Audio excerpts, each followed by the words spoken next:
Audio check 1 2 1 2. All right, welcome to the show. This is Drew Yari. The date is February 15th, 2018. And today I have with me a special guest. Introduce yourself. Hey, it's Jesus, and I'm here to talk about whatever you want to talk about. All right, sweet. You said you want to talk about Disney yesterday, right? Yes, I do. All right, we'll get the ball rolling, man. Okay, so how do you feel about Disney, Drew? Like as a whole, or just like in general, or whatever? Well, as a whole, and then we'll go into different components of it. Well, as you know, I'm probably ecstatic. Well, I mean, I'm more than likely ecstatic about how they bought Fox and they're bringing back, the rest of the Marvel Universe. It's true. And, as far as anything else, I like Disney films, I mean, I'm maybe not, a Disney nerd like you, but, I grew up on Disney films. We all did, don't lie. We all grew up on Disney films, so, if there's a Disney film, I'll watch it. What's your favorite Disney film then? Emperor's New Groove. Mine's Aladdin. I like Aladdin too. I love Aladdin. Grew up on it. What else? I don't know. Fuck, I'm really gonna have to think about this. But yeah, Emperor's New Groove was good. There's another one. Fuck, I'm blanking on it. I might be. I get Disney films sometimes confused with Pixar films. Well, they bought Pixar, so they did. Same company, yeah. Oh, I didn't know that. Yeah, but I mean, if you were talking about different components, then I could say Disney is separate from Pixar films, but they own them. So, yeah. What's your favorite Disney film of all time? I mean, it's like the Disney Renaissance, right? Like, it has to be between, like I said, Aladdin or Beauty and the Beast, because I don't know why I like Beauty and the Beast, but, it's hard to admit that. Now it's on record, but I like Beauty and the Beast. I like the music of Beauty and the Beast. I think the composer, Alan Rickman, is a good composer when it comes to Disney films. I think he composed a lot of the films. And he still continues to compose, I think, if I'm right. But I don't know. I like that, So I don't know. I am a big Disney fan. That's why I requested to talk about Disney. But I continue to watch the blogs, and I think in the future I want to create like a Disney podcast of some kind. I know the Diz Unplugged is probably like the go-to podcast for Disney right now. So I don't want to compete against them. So I want to make something new because they're already well established. But definitely, I don't know, bring something else. I was jokingly thinking that, do you watch YouTubers on YouTube, right? Like the reaction videos, yeah. Yeah, like I want it to be a kind of reaction video / drama channel. And drama channels, they just talk a bunch of BS about whatever based on little information they know. And that's, kind of my specialty sometimes. Wait, you drama? I don't see how that mixes. Exactly. For anyone who doesn't know me, I'm not drama. I'm only about the truth these days, All about that bullshit. I've heard someone call me out on my bullshit for a while. I think the last person who did was you. Sounds about right. I know. I was telling Betty about you want to start your own podcast, and she said that you kind of seem like your podcast would be more like you giving advice to people. I would like that, like a Frasier type. I remember when I used to watch Frasier. I was always like, I want to be Frasier. I got there almost, being a school psychologist, but I don't know. It would be cool to do a radio show kind of thing. Hidden fact about me is that a couple years ago, someone had posted this link on Facebook, and it was like what's that? What's that news channel? The national. What's that? NPR. Yeah. NPR was like one of the shows on NPR was looking for like people named Jesus. And I was like, oh, this is specific. So like two people had tagged me from like high school. And I was like, oh, let me look into it. So like I clicked on the link and it was like, oh, NPR is doing a Christmas special about people named Jesus. And they want to know like what their story is, like whatever, like being Jesus or how it came to be and how it is every Christmas for you. And I was like, damn, this sounds cool. So I like submitted my information to whatever. And then they called me and then they're like, okay, we want you to go to this, it was on I-10. It was like somewhere along there, like by the medical center, there was like a broadcast station and they rented out or they work with that place. So they rented out like not a studio, but like wherever they film or not film, wherever they record radio shows. And so like they brought me in there. I was all scared. I was the only like person there, I guess. And so like there's the person that was monitoring the radio link. They're like, okay, let me connect you to like the New York like radio channel, which was hosting this. And I got to have a conversation with the host of the show. Oh, and they're shit. like, yeah. So they're like, yeah. So he asked me a bunch of questions and the guy, like, I remember the guy who was like having to host because they rented out that space. He was just like, oh yeah, like it was good. It was good. Like I didn't know like what was going on because they had just like literally rented and he had to like basically be the sound guy for it. So it was I don't know, it was pretty cool. I remember like liking it a lot. You know, being able to just talk because I love to talk. Yeah, that I know. I can talk about anything. Yeah, because like I don't know, you're the type of person where you can make a conversation about just about anything. I can, and I can like extend it for like hours. That's why it was always fun to work with me at SeaWorld. Oh, speaking of which, yeah, I heard the unfortunate news today, man. I know. I was like, when Peter like snapped me it, I was like, I mean, like it's one of those things like you expect somehow to happen like every day or every month, like every season, and you never think. And damn, like I didn't even know he had like family working there. I guess like maybe knew when I was at stadiums, but I didn't know they still worked there. But I don't know. Honestly, yeah, go ahead, man. I'm sorry. That the ramp. Remember when we said they would dedicate the ramp to him? Yeah. But I don't know. I liked his his opinions. Yeah, because it's like for anyone that doesn't know what we're talking about, it was a guy named Joe we used to work at SeaWorld with. We called him Old Man Joe because not to sound mean because he was old, but he was he meant well. He had his own way of thinking, but overall he was a good dude. He of all the red shirts, I believe he always took a liking to me and Betty.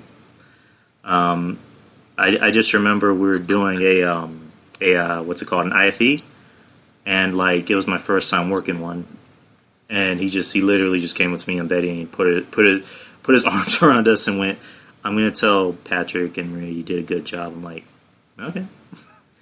And I just remember Patrick telling me about it. I'm like, we didn't really do anything that was that special. We just like held shit down. And he went, well, Joe doesn't really compliment anyone, so take this as it is.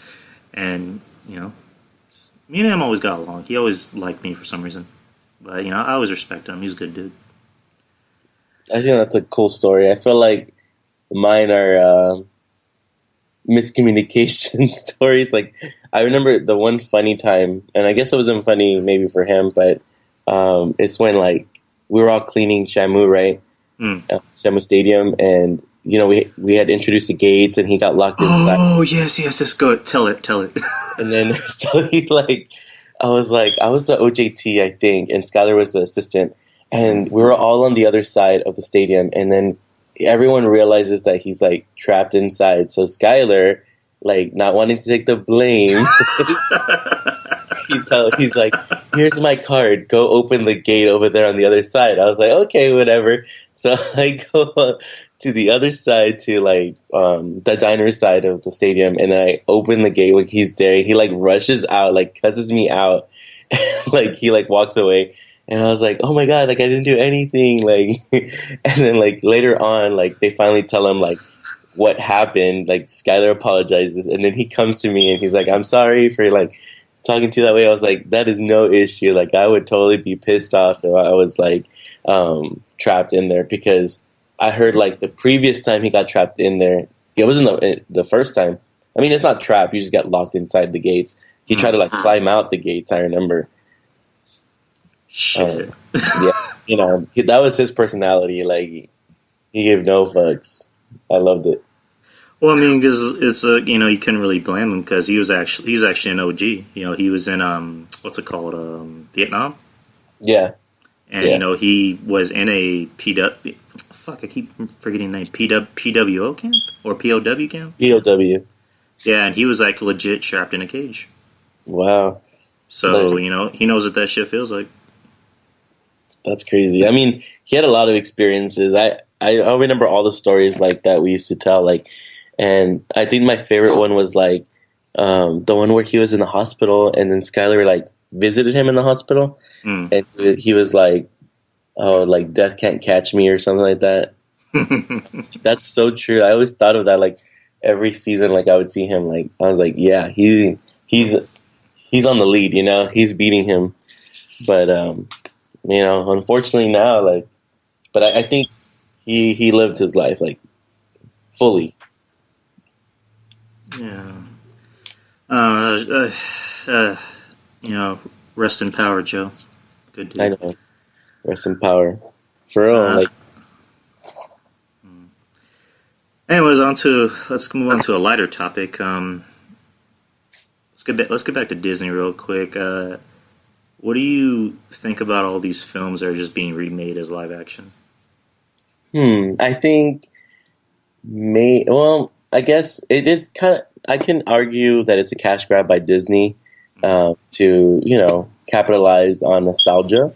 But maybe if I was on Disney's side on this, I would say that they're trying to reintroduce films in a medium that the new generation will appreciate. And maybe that's not fair, because not every film, but then again, a lot of the films are getting that treatment. You know what I mean? Even down to Cinderella, which is not a Renaissance film. But yeah. I would argue like Aladdin and Lion King and Beauty and the Beast, those are all Renaissance films of Disney. Like, so I wonder why those, and not particularly, I mean, Alice in Wonderland, yes, happened. Cinderella, like I said. Sleeping Beauty, right? No, what was it called? Maleficent or whatever? Maleficent, yeah. Yeah, maybe they're just trying to capture new audience, but you know, I watched this YouTuber named Rob Plays or something. He's really good, and he had a topic like, is Disney more original now with some of their films than they used to be? Because think about it, because a lot of the films from our time, like when we were young, were just retellings of fairy tales, right? Like, or I mean, actually, when Disney first started, I should say, not our time, maybe joke, but when Disney first started, all their films were just like retelling, like Pinocchio, Cinderella, like Sleeping Beauty. He just like copied like fairy tales and made them into cartoons, and his own version of them, obviously. And then when the Renaissance happened, it was more so like, yes, I would argue maybe Lion King was like the hero's circle, whatever, hero's journey. Or whatever, Hamlet or King Lear, whatever that Shakespearean play was. But I don't know. I think it's not about being original. I think it's about being innovative, maybe. And I feel like, at least with Beauty and the Beast, which is my all-time favorite. And did we watch it together? I feel like we watched it together. Yeah, it was me, Betty, you, and Peter, and he took someone else.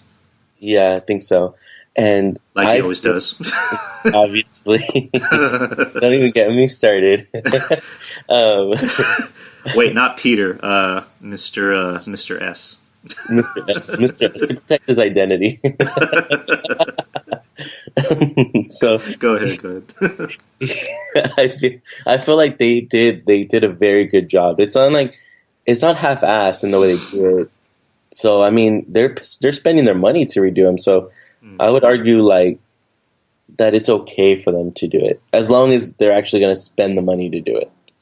um, I don't have a problem with reboots or live action either. It's just it's becoming painfully obvious that they're just running out of ideas. That's true because what the next lineup for this year is all reboots, including Mary Poppins, which is surprising. Like, let me read you some of the movies they're putting out within the next year. Okay. A Wrinkle in Time. Oh, Some movie called Dolphins. I'm not sure what that's about. Incredibles 2, which mhm, what like 15 like what 16 fucking years later? Come on. mhm. A Paved New World. I don't know what that is. Christopher Robin, which I'm assuming it's about the kid from Winnie the Pooh, right? Yeah. Okay. The Nutcracker and the Four Realms. Wreck-It Ralph 2. Mm, Mary Poppins Returns. You already mentioned that. That's with Emily Blunt. mhm. Dumbo, which I think Tim Burton's directing that. Ooh, that's Which interesting. which we'll see how that goes. Aladdin, which we already know about. You know, they already have the cast and they already finished. I think they finished filming already. Toy Story 4, The Lion King, which is going to be live action. Artemis Fowl, Noelle, Frozen 2, which why? Mulan and Peter Pan.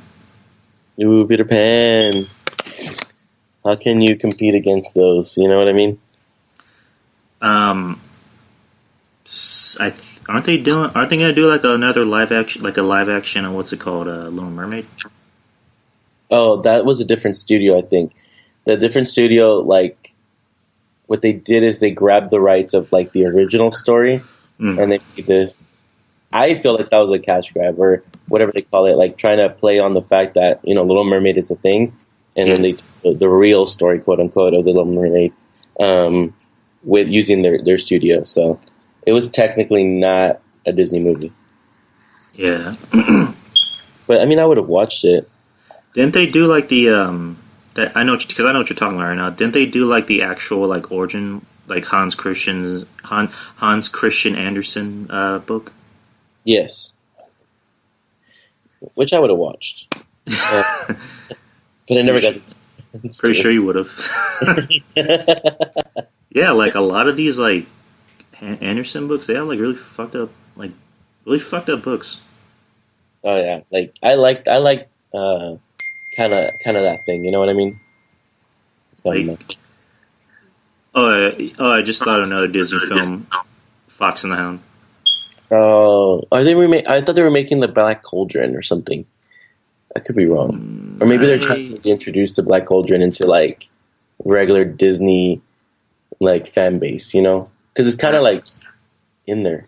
I don't see it on here.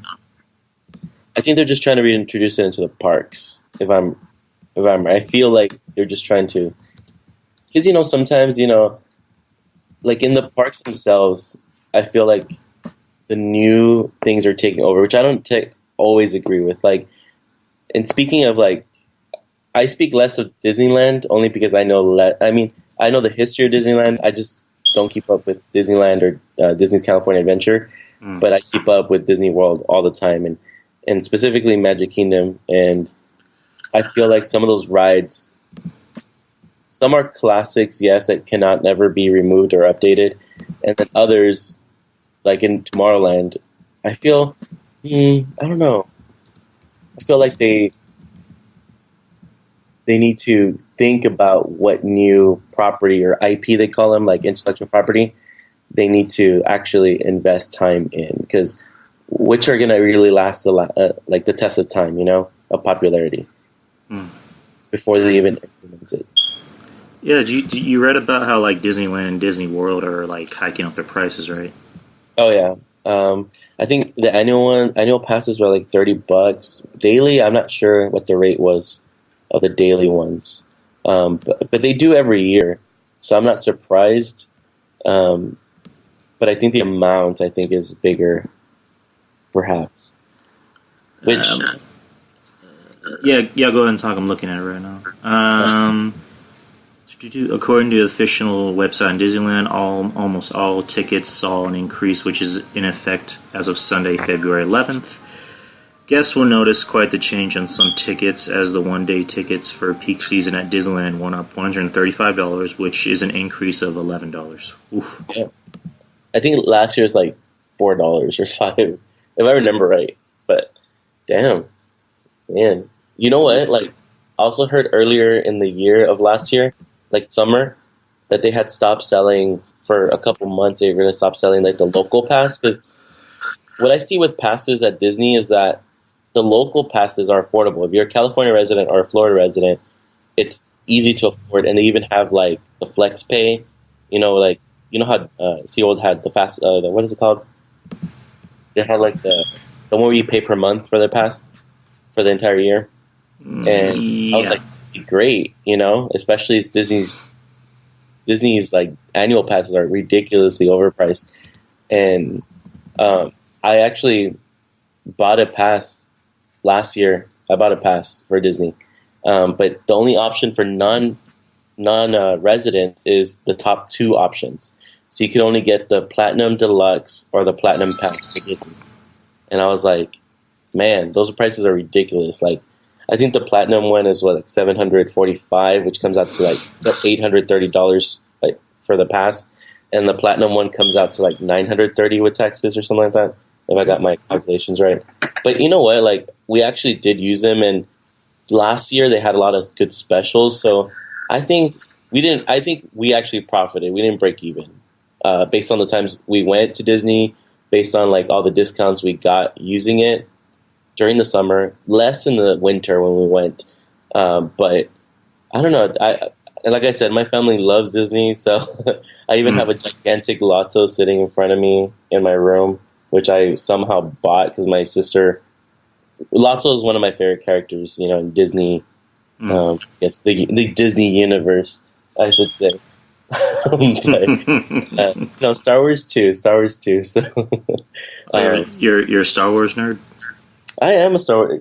Did you see my snaps with my at? And I say at because it's at. Okay, it's not an AT-AT. I'm not here to argue. Oh no, please.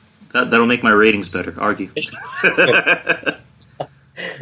I'll argue that it's at. I mean that it's AT. It's not. It's at, not AT-AT. But I got a popcorn one from Disney this year. Last year I got the year before. I guess it's weird to talk at the beginning of 2018 because I say last year as 2016. In 2016, I got a TIE Fighter, the new TIE Fighter, as a popcorn bucket. It's all for getting kids to spend money, because these are like $27, almost $30 each, as a popcorn bucket. So I got that one. So I have a bunch of Star Wars stuff, and then my pride and joy is my at because like during the summer when we were there, like everyone was like, no, I didn't buy it during summer. It was winter. I had just bought it, and everyone was like, "Where'd you get it? Like, it's so cool." I was like, "Well, like Disney has a way of making things unavailable," and I can get into this topic like real big because it was a really big deal for certain things, certain items every year. So this year, I would say that the AT-AT was only available at Hollywood Studios. So you would have to be a person going on vacation and going to Hollywood Studios Park, and then going to the different parks. So like all of a sudden, like now your kids, if you're going to take your kids, they want to go to all the parks, not just the Magic Kingdom.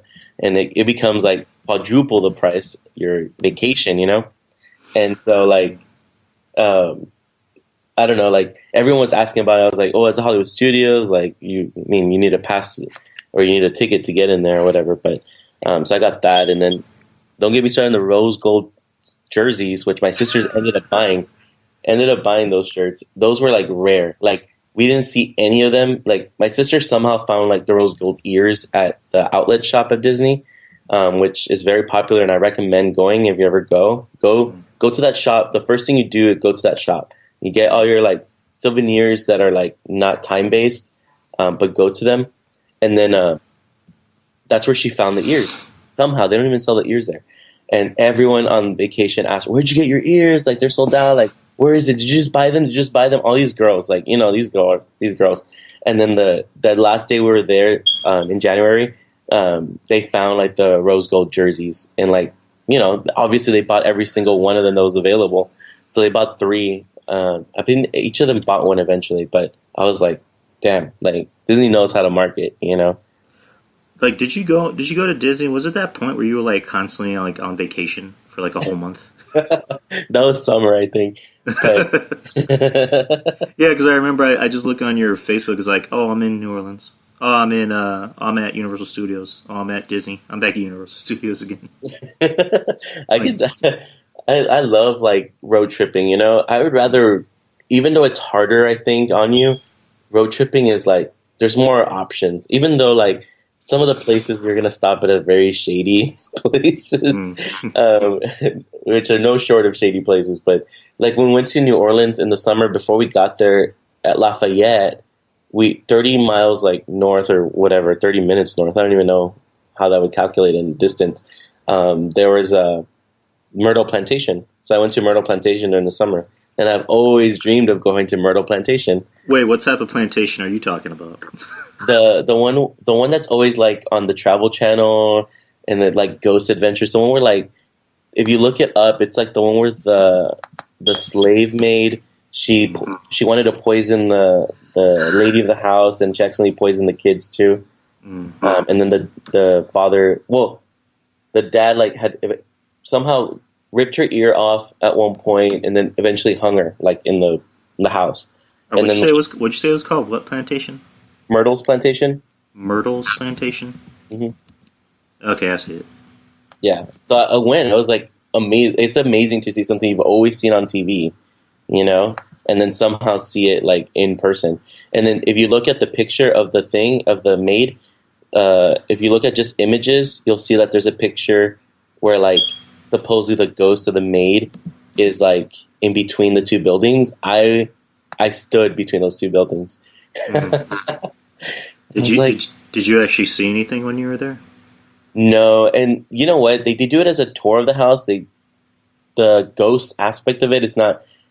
It's kind of there, but they don't really focus on it. I feel like when you first get in, you can only take pictures in the foyer of the house, and you cannot take pictures anywhere else of the house. So I don't know. I feel like it's kind of like not worth it. But if you like it that much, it's worth it, The tour price, I mean. Because like you could just walk the grounds and go to the gift shop, but you can't go inside unless you have the tour. I mean, also, I don't think any ghosts would come out during the day, would they? No, I don't think so, unless they were like really like malevolent, Oof, creeped out. Yeah, creepy. You have some good ghost stories, dude. There's plenty of ghost stories. I mean, I don't want to say good because seeing ghosts isn't exactly a good thing, but like let's just say you have some interesting stories. Indeed. My ghost stories, I love, I talked to, the funny part that you mentioned this is that I talked to one of my coworkers the other day, and we're talking about like ghosts. I don't know why, because we're talking about spirituality and like, do we believe in ghosts and communication with them and stuff like that. And I really do. Like, I always carry my little ghost, my little ghost app. Your EMF meter? My EMF meter, quote unquote. It's just like, it's one of those like fun ghost radar apps, whatever. But I think it's like the good one. I mean, I want to say like the paid one. When I originally bought it, it was paid. So it wasn't free. But I really do. I don't know. There's some instances that cannot be explained. Like, let me tell you, I think I might have told you this story. But it was when I was already working for Park Quality, so it was recent. And I was working in Zone 1, which is the north part of the park of SeaWorld. So it's like where Discovery Point is at. Yeah. And I have the receipts. Like, if I was a drama channel, I'll be showing the receipts right now. Because I do have the I just don't want to open the app because I don't want it to like say anything in my house. I never open the app in my house. I just don't want to know anything. But I'll pull up the receipts if I'm somewhere other than this house. But so I was closing as an assistant supervisor for the day, and that was my area to be in charge of, right? So I was bored. I can say this, right? Not Mhm. the following story may not be used against me in the court of law in case people question if I was working or not. But I was working, and so I pulled up my my Ghost app that I was bored. So I started asking anybody questions around me, and it started answering like if it was someone actually answering questions. So the first thing I was started asking was, let me just pull it up because I don't remember that well, and I don't want to. And it happened so long ago. Like, let me see, happened January, no, before that. Did it go before that? Let me see. Let me see. Blind. I'm trying to find it. I literally have it open. I'm hoping it like doesn't say it. Okay.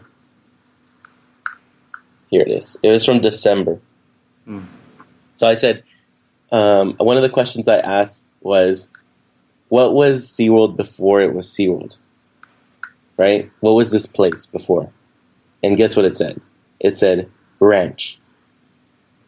I was like, shit, it must have been a ranch, right? That makes sense.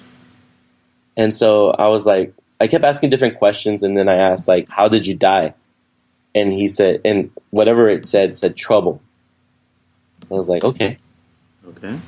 I was like getting like little chills. I was like, okay, if you're so smart, I was like, tell me where I'm at. And he said satellites, like the word satellites. And you know, at Day Park Quality, where those sheds are at and everything. Yes, they're called satellites. And I was right in front of the satellite, so I was like, oh fuck. I was like, okay, let me walk around. So I walked into the area where the dolphins are at, like, which is called Discovery Point. And I said, where am I? And guess what it said? It said Discovery. Ugh. So, like, fuck. And then I asked him what his name was, and he said Tom. So he said Tom. And then it asked, like, it said some other things. And then I needed to go inspect one of the restrooms. So inside the restroom, I was like, okay, where am I now? And he said, powder wash, like powder room, washroom. I was like, wow. And then he stopped talking to me after that. But, like, what are the chances, you know? I mean, does that stuff just, like, freak you out when it actually happens? I don't know. Like, not in the moment. In the moment, I'm kind of, like, really intrigued, you know? But then, like, if I think about it after, like, there's been a lot of times where at my old house I woke up and, like, it's one of those, like, those usual stories where you feel the pressure on your chest, like, but you're actually experiencing whatever that phenomenon is called, like the real life experience. But there was one time as a kid, I woke up and there was, like, I felt like someone was, like, sitting on me, not just my chest, and then, like, holding my mouth. Like, I could feel the hand over my arm. And then I had my eyes open. It was so dark, and I could feel like there was something in one of the corners of the room, like a dark shadow, and it freaked me. Do you mean like sleep paralysis? Yeah, like, and they say a lot of that is that, but I mean, just maybe I try to make it, try to make sense of it by making that presence or feeling. But I felt like someone was holding. I have woken up where I felt like someone was holding my mouth shut too, and I couldn't scream. So, like, I don't know, like, there's just been some crazy things, and I do think, I was talking to that same coworker, I do think I'm cursed. I am cursed. Someone has cursed my name somewhere, and I must have wronged somebody with all the drama that I've been involved in. But I've had bad luck, bro. Like, I was going to tell you this, like, I don't know, you must have known this is the third year in a row that my windshield cracks. Like, something hits the windshield and it cracks. Like, what are the chances that for 3 years in a row, the same month, like, or the same time of year, my windshield is cracked and I have to replace it? You know what I mean? I'm over it. I'm not gonna replace it until it fucking collapses on me.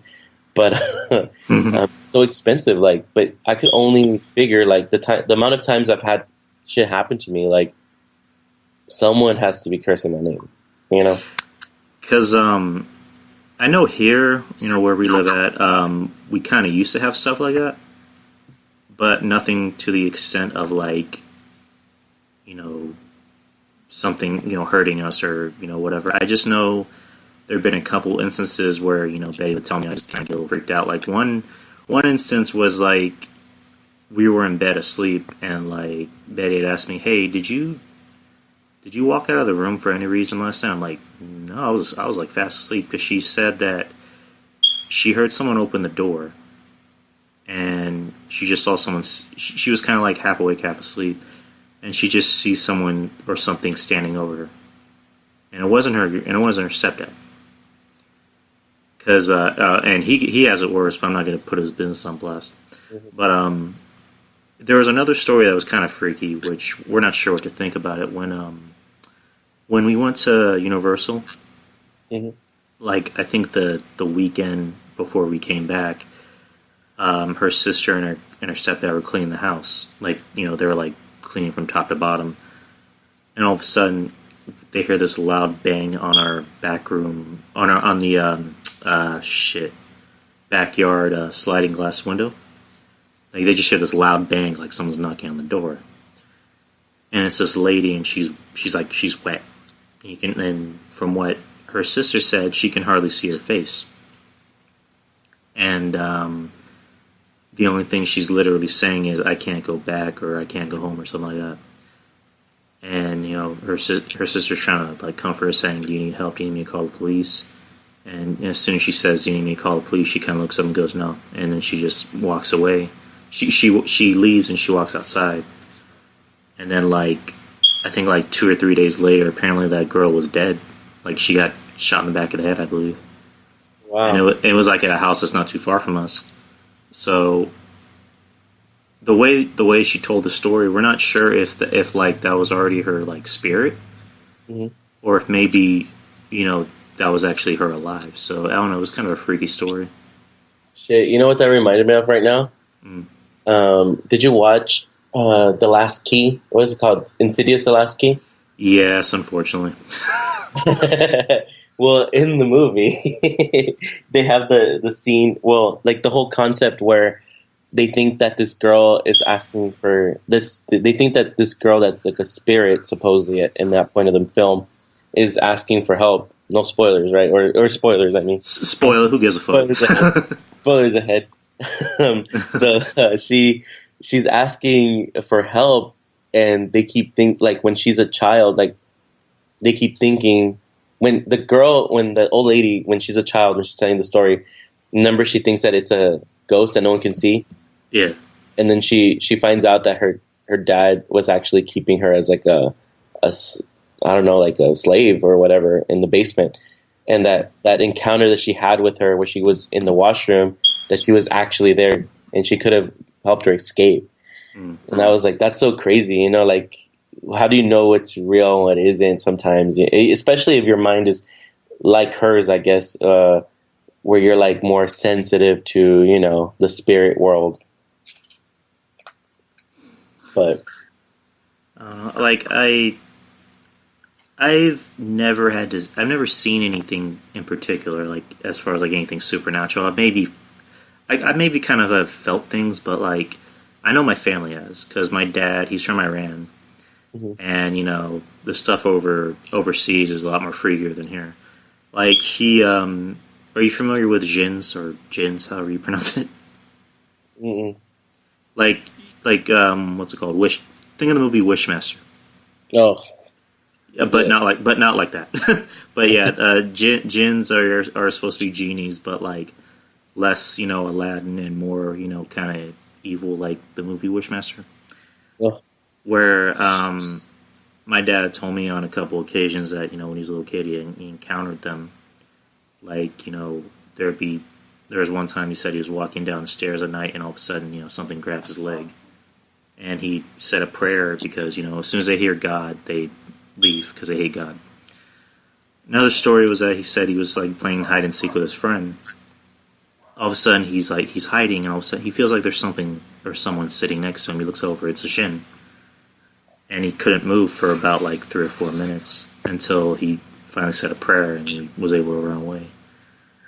and there's a bunch of other stories, but I'm afraid if I tell them, then I'll kind of be get zapped, if that makes sense. Yeah, like so I'm just gonna leave it. I'm not gonna say it on air. I'll probably tell you in person, but I'm not gonna say it on air. Yeah, no, I feel it too. Like, it's funny you mentioned Wishmaster, because I always feel like sometimes you make wishes, right? Like for yourself, and you always think that. I always say things like, I feel like Wishmaster is granting my wish because it's your wish in the worst possible way, And that, I feel like goes back to being hexed, and people getting hexed. So I don't know, like I think there's a lot of truth in that, Yeah. So back to Insidious. What'd you think about Insidious? Being a person that like really didn't pay attention to the other films, I felt like maybe I should have. Like, there were some like key moments. I like that it was basically like the Annabelle of movies, where like it came back to the beginning of the first movie. Yeah. So I like that, and I wasn't expecting that, partly because, and maybe I should have if I was like a true fan, but I wasn't. So I was like, oh shit, like, oh man. Did you even watch part one, like the first one? I did watch part one. I did, but like I said, like I think I always get Insidious and the other movie mixed up together. Conjuring? No, not Conjuring. The other one, the one with the demon, like the one demon that's always like the one that makes them kill themselves in video. In video? Yeah, like they record like people killing themselves. I can't. Sinister? Yeah, Sinister. See, I always get Sinister and Insidious messed up. So when I watch either or, I think like, okay, this doesn't go with the other film. but I prefer the, what's the other one you said? I forgot it. Sinister. I prefer the Sinister franchise. Part one was good. I didn't even bother seeing part two. I watched part two. That's the part I like the best. How the fuck could you like part two? I love it. I just heard it was like so freaking terrible and awful that I should not even have any business paying money for it. Maybe. I mean, I have a lot of unpopular opinions when it comes to films, I feel. I.e. Speed 2 Cruise Control. I knew this was gonna come up, and I stand by Speed 2. Speed 2 Cruise Control, one of the best all-time films. Best adventure film, it's right there. Hey, I like I like Under Siege 2 Dark Territory, so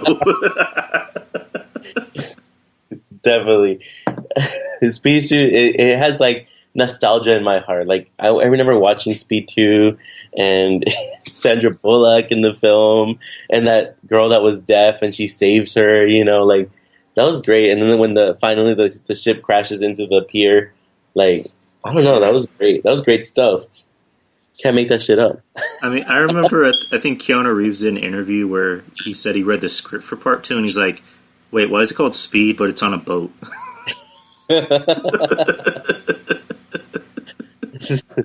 He was originally supposed to be in it, I think, and then I think he dropped out because I think maybe A, he had another film to do, or B, he had better shit to do this time.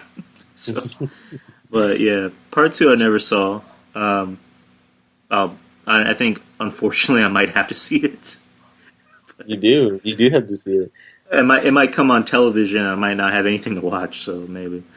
But yeah. I just looked at Speed 2 Rotten Tomatoes, and it has a 3% rating. Okay, let's talk about Rotten Tomatoes for a bit. Do you think anything they say is really legit as far as like rating movies? I think some of them, they're paid off to hype movies, like that are unexpected. Yeah. Like 3 Billboards, probably. Like if I'm looking right now, like I feel like some films, like they're paid to have good reviews, and some films, like, and Honestly, I agree. I know we might get into this, but Justice League, like, I agree with their 40% rating of Justice League. I really do. Mm, mm. All right, I'm not gonna get mad because DC has been bleh, bleh lately. hmm I mean, Marvel is kicking their ass, and rightfully so. But I mean, the movie wasn't as bad as the Rotten Tomatoes made it out to be. But I mean, they weren't like 100% wrong. They're maybe like 60% wrong. I feel like not all their. I will say this: not all their reviews are like legit. I feel like some of them are just like groupthink hate. I feel like a lot of critics on there like tend to go with the flow, and that's what makes really high and really low. Like there's recently, I feel like there's not been a lot of like medium ratings, like not too many, you know. I'm looking at their list of the top 100 most best reviewed movies from Rotten Tomatoes. I'm just gonna say the top 10. Mm-hmm. 10 is Inside Out. Mm. 9 is a movie called All About Eve from the 1950s. Number 8 is Paddington 2. What? Yeah. Number 7 is The Cabinet of Dr. Caligari from 1920. Mm. Number 6 is Mad Max Fury Road. I believe it. Number 5 is Call Me By Your Name. Oh, that new film. Number 4 is Get Out. Mm. Number 3 is The Third Man from 1949. Number 2 is Citizen Kane, and number 1 is Wizard of Oz. I like Wizard of Oz, so no complaints there. Yeah, that makes sense. But it's just like I see a lot of their films that get like these like fresh reviews or fresh tomatoes, and I'm just like, I mean, it was an alright movie. It wasn't like it didn't like knock my socks off, but it is what it is. I'm surprised Paddington has 100% rating. The hell? Because wasn't the first one like it got like bad reviews? Yeah, unless they turn like real like existential in like their script, but I don't know. Oh wait, you know what I wanted to look at? The reviews for what is it called? That new movie, 1527 Paris. Oh, was it the movie about the soldiers? Yes, I have opinions. I watched it last night actually. We almost went to the movies last night, and that's a movie she brought up, Betty. Like, do you want to go see that movie? I'm like, I'll probably wait till it comes out like on Netflix or something. Mm-hmm. But yeah, go ahead. I don't know. Maybe I was just feeling a certain type of way. What's the movie called officially? The 1517 to Paris. It's directed by Clint Eastwood, actually. I know, and I would say that should make it like an incredible film. But when I want to see the reviews, I've never read the reviews right now just to clear up any opinions. But I'm reading the reviews now, and about to. But this is what I personally think of it. Like I might disagree with everyone I watched it with, but I felt like the script was very weak in the way that it was written. It was unnatural speech, and perhaps like. I know what he did. He took like the original people instead of actors, but then he had a bunch of B-movie actors like everywhere in the film. But not like that they're not good actors. They're good actors in their own right, but I felt like they were either like diminishing their acting abilities to like balance out the cast, or you know what I mean? There's something going on that I don't want to be judgmental about, because it is like a film. Like it is a film about a true story, but and I felt like at least one of the 3 original main actors, he was really good in his part. But I think that's just because his personality is in that way in real life, you know. But I felt like I don't want to say it was stilted performance, but I feel like they could have had a better script to work with. Like definitely, I don't know how some of those lines were approved. Like they were just like textbook like film school movie about an event like. And I don't want to say it in that way because I felt like the subject matter is a good subject matter, but I'm telling you, if you watch it, like it was almost cringy, like some of the lines that they said. in the film. And I didn't get it. Like I really I didn't. And I'm gonna read some reviews, but I don't know. Like some of the scenes jumped. Like like I don't want to give everything away. But it's a real life event. But the whole the whole movie takes place like before when they're children, and then when they're teenagers in the military, and then finally when they go to their trip to Europe. And so like some scenes just like cut like dramatically into a different time period, and even like the ones that are more confusing are the ones where they're finally in Europe together, and then it cuts like from them in Germany, and this one of their other friends is in Germany somewhere else, but then all of a sudden they're partying in Amsterdam together, like so it never like says like it never gives it a scene where they like, oh, like finally we met up and then we go party. It was like we're just partying together. I guess that's a directing choice or whatever, editing choice, but I don't know. It was, I don't know, like, because I like Clint Eastwood movies. I'm more a fan of his like movies that he directs, which he stars in most of them. So I'm going to reiterate this statement. I like most of his movies, but I don't know. I mean, what it all comes down to is, you can't knock it out of the park all the time. So, but when I saw the preview for this movie, I think I saw it like maybe once, and I just went, it doesn't like a movie has to really kind of entice me to make me want to watch it. There's my movies that I already know I'm going to see even before I watch a trailer for it. And then there's the movies that I'll be watching a trailer, I'll go, yeah, that's interesting. But with this, it was just like, I'm good. exactly. I mean, I don't know, like, and I tend to watch any movie. Like for a time, I had like a whole stint where I would only watch scary movies. So I still want to go watch Winchester. I want to watch Winchester for sure. Helen Mirren, come on, Helen Mirren, come on, Lady Mirren.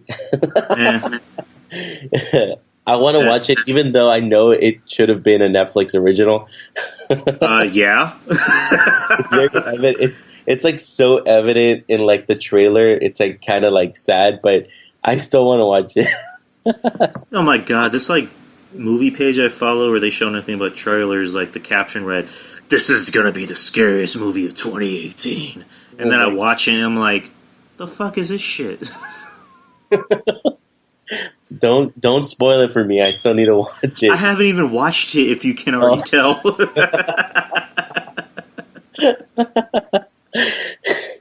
I'm gonna watch it and review it.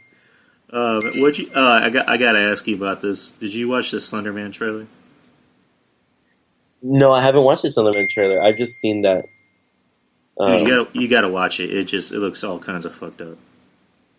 Does it? Yes. Ooh. Well, I'm enticed all of a sudden. Yeah, watch it like ASAP when you have a chance. Yeah, I will. Man, like, ooh, I want to watch Slenderman, even though like I heard like one channel I follow, they really didn't like it because they, the whole Slenderman movement started like eventually leading up to where the girls like in real life the girls killed that what is it called? Well, yeah, that's what the movie's actually going to be centered around. Well, that's what I'm saying. Like some people were saying like, oh, I don't like that. Yeah, like, because I knew nothing about Slenderman. Do you remember Richard? Yes. He's the one who actually told me about Slenderman because I literally knew like dick about him, or I just I never even heard of him. Where like he is treated as like a real thing, but he was just created by, he was literally just created on the internet. Yeah, like by creepypasta or whatever, by that Reddit user. Yeah, and like I saw this video where like apparently there were real recordings of like some guy saying that something snuck in his daughter's room and took his daughter, and it was like saying this is actual recording from a guy in a mental institution, blah blah blah. Or there was like pictures saying if you doctor the photos, you'll see Slenderman in these pictures. I'm like, okay. I remember that. Or like you know the whole if you actually make a face-to-face contact with him, like he immediately grabs you and takes you to his dimension. Yeah. Did you ever play Slenderman the game, by the way? No, but I watch the reactions of people playing on YouTube. I actually downloaded it on my computer and I think I deleted it. I was so scared. I don't know, let me look. But I think I deleted it because I was so scared. I need to re-download because you had to get like the emulator, whatever, from like Coolrom or whatever. Yeah. And then you have to download the game to actually play it. So I was too scared to play the game. Like even like I wouldn't play it now because I'm alone, but even with my dogs here, I would not play the game.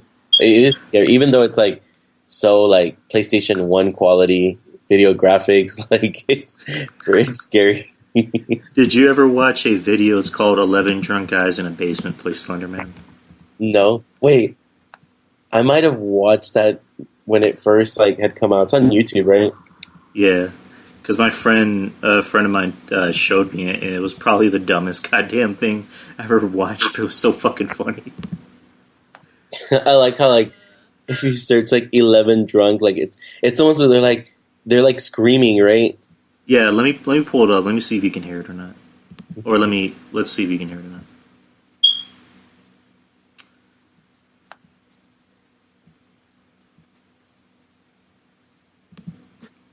Can you hear it? Mm, Can you hear it? no, Well, did you hear that ad? no. Now can you hear it? Did you hear that? No, I heard your click. God damn it. I guess that's not going to work. But yeah, look it up. Matter of fact, I'll just tag you in it. 11 Drunk Guys Play Thunder. Yeah, like totally look up that trailer. Because, it might be something that's up your alley.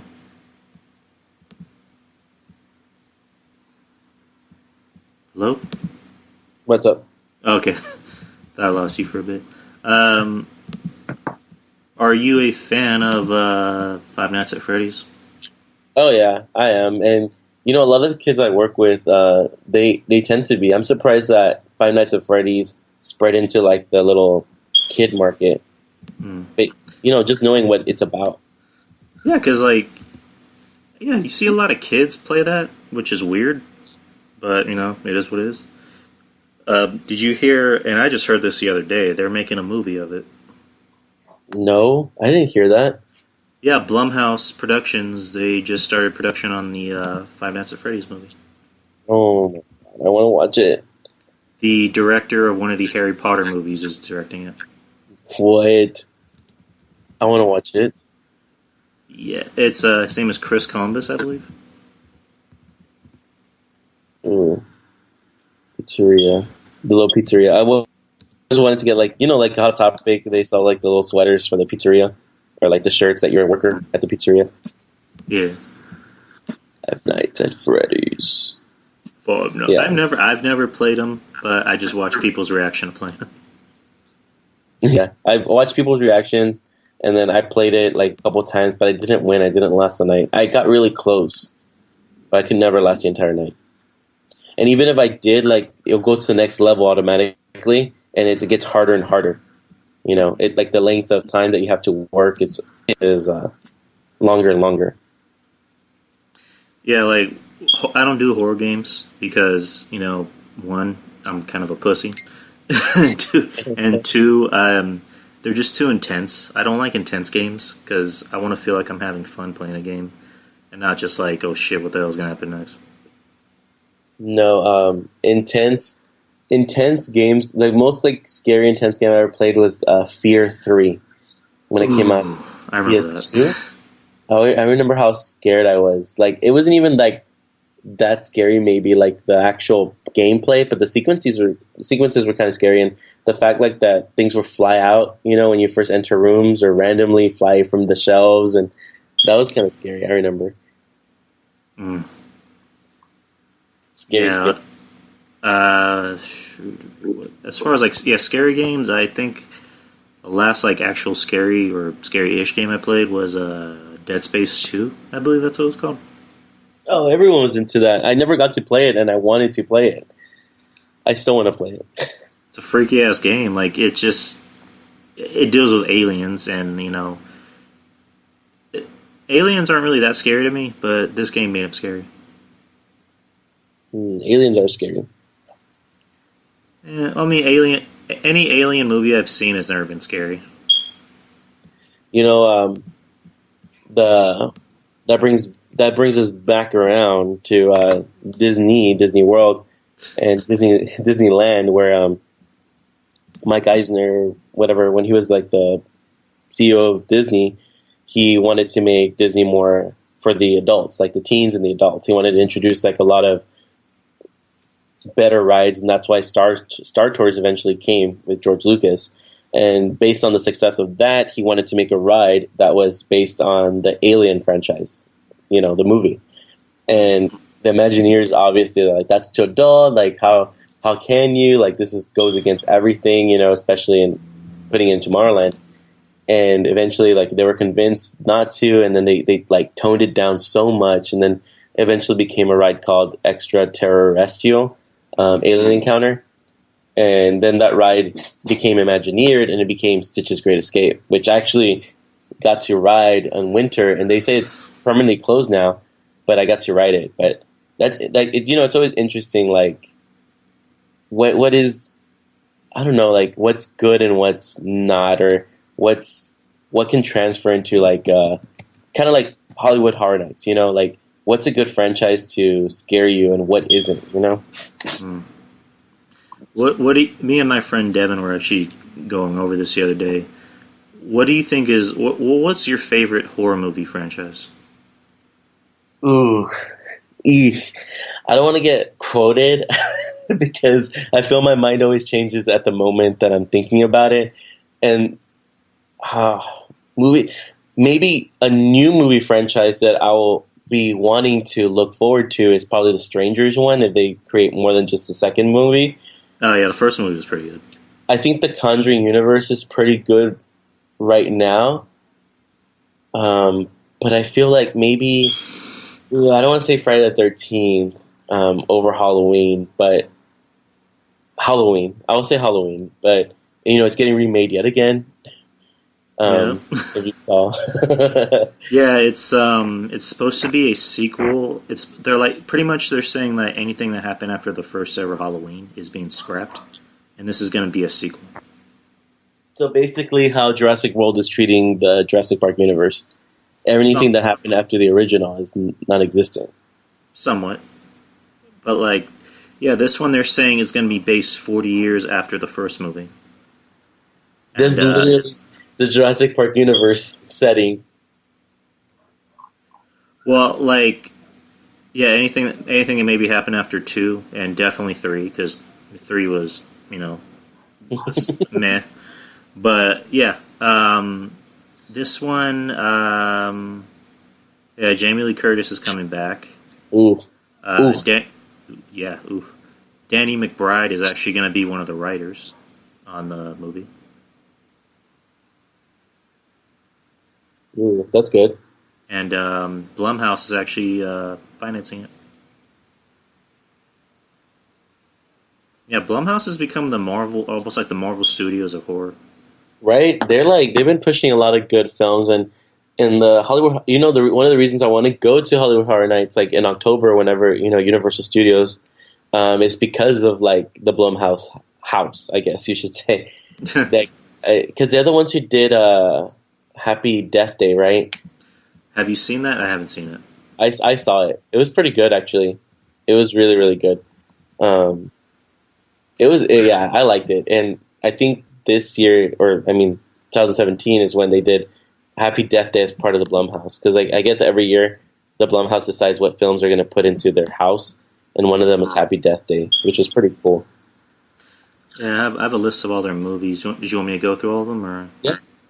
All right, the Paranormal Activity movies. Yes. All the Insidious movies.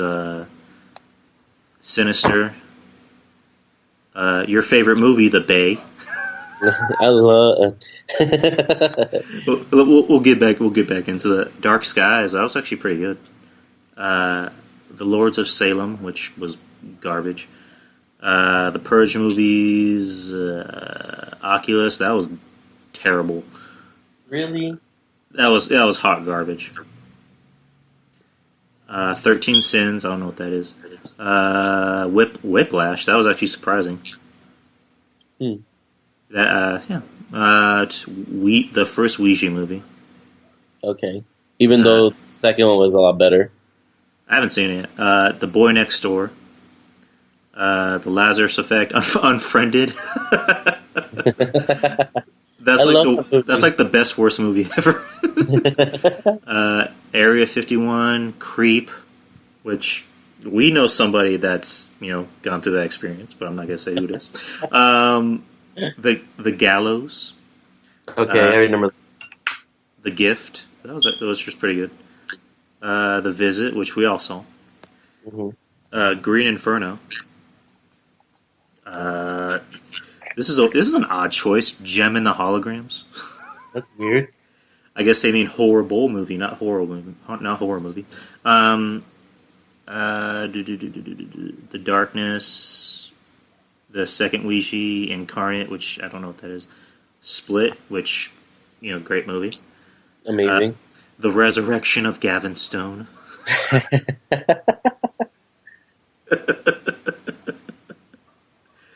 Okay. Get Out. The Belko Experiment. I was like drunk when I watched that, but I liked it. There's a lot of gore.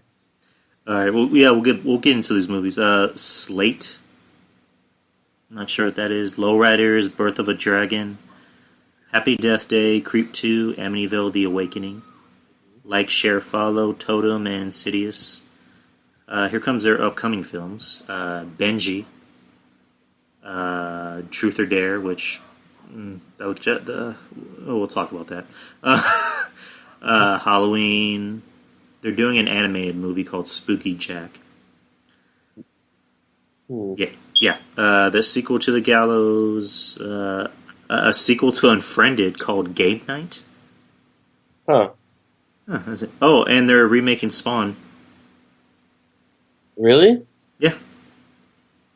Yeah, Todd McFarlane. He's remaking it. He already has a script. He just needs a star. And then Five Nights at Freddy's. The ones we talked about. So yeah, which one of these did you want to talk about or go over for a bit? I'll go over. Let's see what. They also did. I think they also did the Origin. No, but Annabelle Origins. Yeah. How? Huh. The universe of. I want to go over the universe of Paranormal Activity. Yeah, let's. So I remember Paranormal Activity, and I remember it because, remember they did the whole marketing, the grassroots marketing of Paranormal Activity, which is very smart, looking back on it. What they did is, I think they would say, in the previews, can you ensure that the Paranormal Activity opens in a theater near you by signing a petition, and you get to have your name appear at the end of the credits or something like that. So, if you signed up by a certain time, to have the movie come to your city, your name appeared in, the credits that lasted, whatever, fucking, I don't know, 30 minutes or, I don't know. I'm exaggerating, but it lasted forever at the end of the movie. So, after all the credits were done, they put the names of all the people that signed a petition, and my name actually happens to appear because I did sign the petition for Paranormal Activity to come. And I love Paranormal Activity, all the parts. I don't care. Well, the one that I kind of fell off a little bit was the Ghost. Is the Ghost Dimension one the Hispanic one, or is it the one where they're in the marked ones? Yeah, some marked ones. That one kind of fell off a little bit. The first three were good. I think part 3 was probably the best one. Part 4 was boring as shit. I don't remember the movie all that well because, for obvious reasons, but I just remember just sitting there going, "Can something just happen already?" I remember part four was like more geared to teens, right? It was more like seeing Unfriended because people just like remember that guy like just gets his neck snapped like all of nowhere. Yeah, it's a dude from what was that Nickelodeon show where that girl was like in charge of a fashion company or something? Yeah. Yeah, I remember he was on that show. And don't ask me how I know that. But yeah, he got his neck snapped, and then Marked Ones, had like a Hispanic cast, Yeah, and which it was passable. It wasn't like I amazing. because it went with like a brujeria, right? And that was cool. I don't remember a lot of Ghost Dimension. Ghost Dimension? Yeah, like the latest Paranormal Activity. I think the last one maybe. Yeah, that was the last one. I didn't even bother seeing it. I think they tried to like rehash like. I think I watched it when it was like at some point these are all available on Netflix, but I don't know. Like I feel like that's probably their strongest, and that's like I don't want to say that Purge is their strongest. Purge is absolutely their strongest like seller. The first two I've seen and they're actually pretty good. The third one I haven't seen yet. And Which then, is huh? The third one is Election Year. Oh yeah, I watched that one. It's good. Yeah, I've yet to see that. And then they're doing a prequel which is showing the first Purge. Oh yeah, and like an island off New York or something like that. That I don't know. I like their take on it. Like I think it was original. I hope they don't overplay it and completely jump the shark or whatever they say these days. But I feel like I don't know. Like the one that I'm surprised upcoming Gallows. I'm surprised. I don't know why that one stuck out to me, but I'm surprised Gallows too because the first Gallows is like the one about like the kid or someone that killed themselves in the theater of the school or something like that. Oh, you mean like his name was like Charlie or something like that? Yeah, and like then they're trying to recreate like the same play that they did, and then he like ends up killing them all, and it's like found footage. So I don't know. That's gonna be a weird one to have a second part. Is that like on Netflix or where can I watch it? Because I don't want to buy it if I'm not gonna like it. But huh? I don't know. I don't know if it's on Netflix though. First Gallows. It's worth a watch. I mean, it's scary, but I don't know how they can have another one. Like some of these films, like Unfriended, like it's not like a hard push for a second film, but it's definitely kind of like, what are they doing? I don't know they had so many movies. Yeah, like I said, Blumhouse, they're pumping out a lot of movies. They don't just want to cover like one part of horror. They want to cover like different aspects of horror, like psychological horror, thrillers, crime, and stuff like that. They're also, I mean, like I said, Whiplash. They're producing non-horror movies. Damn. So I mean, they know how to market their movies. Damn. Well, I mean, it's a good company then. Yeah, Blumhouse. He, Jason Blum. He knows what he's doing. I would have wanted to get in on that company when I was small, I couldn't hear you. What'd you say? I would have wanted to get in on that company when I was small. Affordable stock or something, So, I forgot to ask you this. I don't know if you mentioned this yet, but did you see Annabelle Creation? Yes, I did. What'd you think? I like I said, I liked the new Annabelle. Like, well, and truthfully, it's the whole Conjuring universe, but I like how Annabelle fits in there, and I like the fact that, I mean, like I said, maybe I'm just not paying attention that much, but when it went back into like being the first film or whatever, like going back around, I kind of like when movies do that, and I like the ending of it, and I don't know, like it was. And then, like, the whole homage to the actual real Annabelle, Yeah. I like that the most. Because I bought it, and we watched it the other night. I mean, I thought it was okay. I didn't think it was amazing. The first one was boring as shit. Yeah. But this one, it has some good jump scares in it. And, I don't know, Betty didn't really care much for it, but I thought it was interesting how they kind of like, took aspects from Annabelle origins or whatever, and and it ended with that, and then they also kind of introduced a new movie that they're doing, which is The Nun. I know, I can't wait. Like, I'm like so ready for that movie. Yeah, I mean, it looks like it's gonna be good. I'm not gonna lie. Remember, like when she's like going through the photo and she's like tilting it back and forth, and then she's like sees the fucking nun in like the shadows. Ooh, I just thought it was weird how she didn't get creeped out. She was more just like, huh, I never seen her before. It's like, how do you not recognize somebody that has a face that looks like it's gonna rip your face off or something? exactly right. But I guess one thing in like Romania, so I guess it was like I guess they were just used to seeing like shit like that. Yeah, because the plot is, I'll just pull up the plot right now. Fuck. Keep talking, though. I'll try to look for the movie. No, like, well, The Nun has come out. Like, I guess that's going to be like the ultimate demon. Which, if you watch Conjuring 2, you would think like that demon is the one that is the demon they're looking for. Unless everything wraps around back into that movie as being the final movie.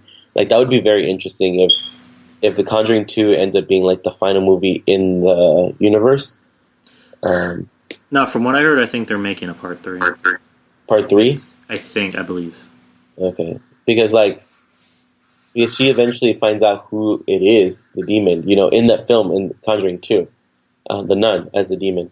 And then she reveals him and then banishes him. So unless like something new happens in Conjuring 3, or it's like Conjuring 3 prequel, like they go back to Amityville. Because like think about it, like. Well, I think they already did that, didn't they? Because don't you remember in part 2 in the beginning she talks about that case? Yeah, but this is what I'm thinking. Remember part 1, the opening scene, the opening story is the Annabelle story, and then it actually goes into the actual Conjuring story. Yeah. And then in part 2, it's the Amityville story, and then it goes into actual Conjuring 2 story. So I feel like maybe Amityville is due for their own Conjuring universe movie, because I feel like that would keep up with like what they're trying to do. Maybe like why introduce Amityville if they're not going to make a movie? Well, also I think the whole Amityville thing is getting played out because like there's been like 100 movies about Amityville. That's true. That's true. Unless they adapt one to be part of the universe. Yeah, because I remember at the end of the first Conjuring, they had kind of alluded to, hey, we have a case in Long Island, and I was like, oh, I guess the sequel is going to be about Amityville, and it ends up being about another lesser known case. So I guess maybe part 3 is going to be about another lesser known case that they did. Well, maybe, unless I think the second film, the third film, I mean, it's going to be Amityville, like a in-between film, because I can't see them going past the second film. I mean, I guess I could, like, in ways, but I think I would like the second Conjuring to be the final movie in the universe. So, like, I feel the third Conjuring should be a prequel, a case in the prequels. True. Hopefully. I mean, because if anything, if they move forward from Conjuring 2, like timeline, then they would have to either like be the movie where they retire or something, you know what I mean? Or like restart the universe, basically restarting a whole new arc, a story arc, which I think audiences might get tired, True. But you know how movie studios do. They have to make 3 movies. If it keeps making them money, then they have to keep constantly pushing out more and more shit. And as soon as they make the 4th, they have to make 6. It's gonna end up being like Fast and Furious. Pretty much. And by that I mean they're gonna bring in The Rock. He's the new Vin Diesel. The Rock and Vin Diesel. I'm here to kick this demon's ass. Did you see like that post where it's like, I want to see a movie with Vin Diesel and The Rock being a buddy like cop comedy? Well, isn't that what they've been doing in Fast and Furious? Kind of. but maybe just like strictly buddy cop. I think I've gotten used to just seeing The Rock and everything. Well, hey, Jumanji, that was a good movie. Well, I mean, I love The Rock. You know, I'm a wrestling fan. I love The Rock. I love everything he does. It's just getting to the point where it's just like every remake or every sequel or prequel, it's That's like heaven. we need The Rock in some shape or form. The cameos. Hey, he did the eyebrow in Jumanji, so people were all happy about that. That I haven't seen yet. I actually do want to see it, but Jumanji, haven't seen it? Oh my god! You need to watch it, Jumanji. Come on. I'll probably watch it when it comes out on like Netflix or something or HBO. No, you have to watch it now. You have to spend your money to watch it. We were almost going to go to the movies yesterday. We were almost going to go to the Dollar Theater, or not the Dollar Theater, but like Casablanca or whatever. And we were just looking at movies we could see, and that was one of them. But I don't know. We decided to go to Dave and Buster's instead because I didn't just want. I knew if I was going to sit down, I was going to fall asleep because I was pretty tired. But I've done that. One of the Transformers movies, I fell asleep for a couple minutes. I forgot which. I think we're still working. Like I think we're at stadiums, and we had watched it after work, and it was 1 a.m. or something crazy. The last Transformers movie I saw, it was the one with Mark Wahlberg. Well, the first one with Mark Wahlberg. Oh, the one with the beast, the one with the dinosaur. Yeah, the one that had Kelsey Grammer in it. It's a fucking evil. that gave me a headache. That was that bad. The recent one I didn't see, but I heard it because I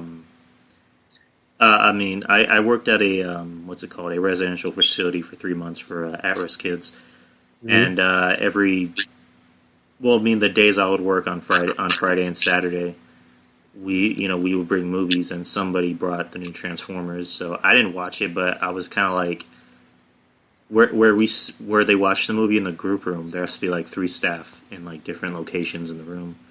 Mm-hmm. I sat facing the kids where the TV was next to me, so I couldn't watch the movie, which I wasn't pining for it, but I just heard the movie. So yeah. How did that? Was the residential facility you work for, not off topic but kind of off topic? Was it? It wasn't Roy Moss, right? It was called Hector Garza. Okay, so it's a different person funding it, because the one that I have the kids in is Roy Moss, the bridge one. So I don't know. I always found that interesting, but interesting that they played that movie. But I also didn't watch the recent one. I watched the one with Mark Wahlberg, and I feel like the worst storyline ever to exist in human history was a stupid Romeo and Juliet storyline that they created because the girl was 17, or I don't know how old was the girl, and he was 18, or I don't know what age he was. That pissed me off because apparently that girl was supposed to be smart, but yet she acted dumb. Exactly. It's why does Michael Bay hate women or something? Because it seems like in any movie he does, the women are stupid and slutty. He only hates Megan Fox. Everybody hates Megan Fox. This is true. But yeah, it's just all those movies are all the same. It's just there's always explosions and then dumb slutty chicks. I mean, that's what guys want to see. Hardworking, beer drinking guys. Shut the fuck up. The common man. The common man. The common man. The common man. He appeals to them. I like my beer, and I like Donald Trump, and I want to see some boobies. Mm-hmm. Exactly. I want to see explosions. Gunfight. I want these damn illegals out of my country, and I want to see some titties. Mm-hmm. Basically, literally, his focus groups. Man. Hey, man, it's almost about to be 5. Don't you have an interview to go to? Oh yeah, I have an interview to go to at 6, so I have to probably get ready. All right, let me just cover one more thing, and then I'll just end the interview.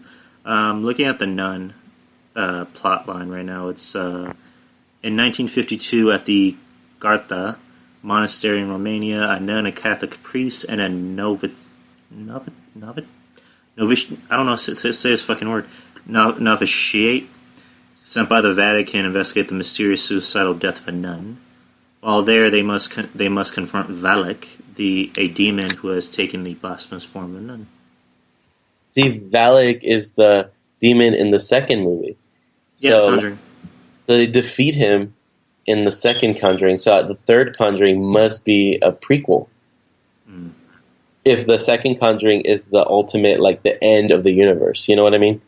Yeah, and they actually legit filmed in Romania. Shit, man. And Transylvania. I always wanted to be like a extra, or like I don't want to be an actor, but I thought I would be so cool to be in acting because my minor unofficially in grad school, in undergrad, I mean, was in acting. So I know you took acting classes as well. So I don't know. Like, I always wanted to be like, I don't know. It would be interesting to be an actor. You know, I want to be one. We actually filmed a movie last year. It was based off one of the creepypastas, Laughing Jack. Mm-hmm. Or no, not Laughing Jack, Eyeless Jack. And I was, the lead. So I like acting. I mean, at this point, I probably won't, be a professional actor, but I like acting. It's fun. For me, it's weird because like I'm kind of an introverted person, but I like being a ham, if that makes sense. I feel like that's me too. Like I'm, contrary to popular belief, I'm an introvert, and like I will be silent in any social situation if I can have my way. But I've learned to like be like this very like out there person maybe when it comes to social situations. So maybe I can, like, I feel like I'll be so into it when we're in the scene, but like leading up to it or thinking about like performance, like I would be nervous for sure. And I mean, I did my share of acting in small plays in college, so I felt like they were incredible. Like, you get that, that sensation that you really love doing it. So I know I would probably love doing it, but me getting into acting at this age, how I look and all this bull, I don't think it's going to happen unless there's like some part that I happen to like look exactly like the person they're trying to cast. You know what I mean? So I think that's the only way I could possibly get my break in Hollywood.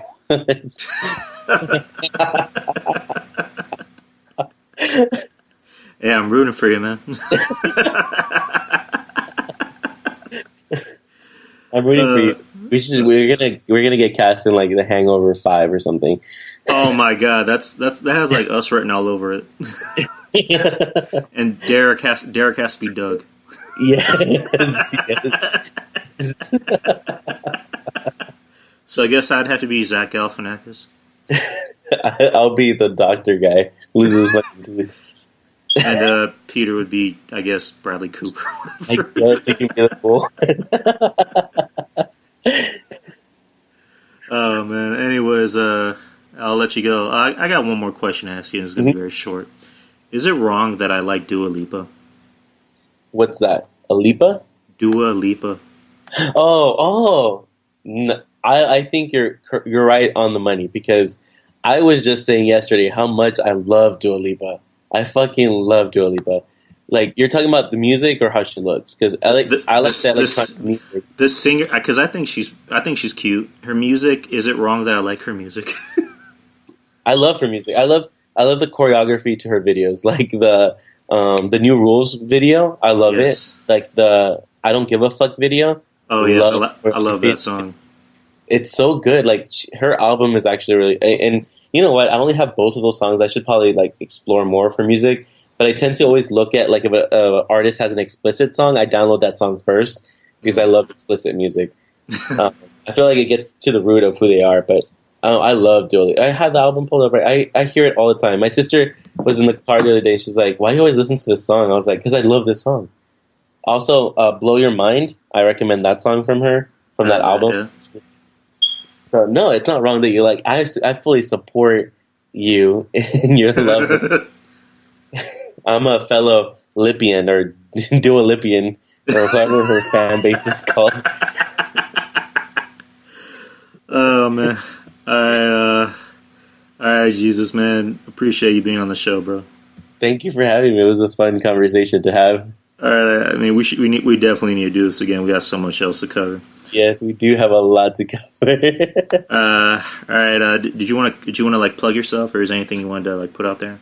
I want to put out there that sooner or later I will be setting up a podcast and hopefully guest starring again here, so I can officially plug it. But I'll probably be looking out to like start it, especially after. I'll probably talk to you again so I can know how to start a fucking like iTunes account or whatever for that, so I can set one up, because I want to talk endlessly about Disney and so I'll probably be talking a lot about that, but also about drama. So listen for the what is it called, the little birdie to tell you when the next drama channel opens.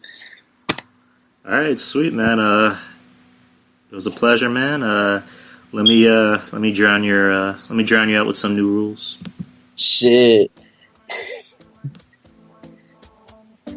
Can you hear it? No, but I assume it's new rules.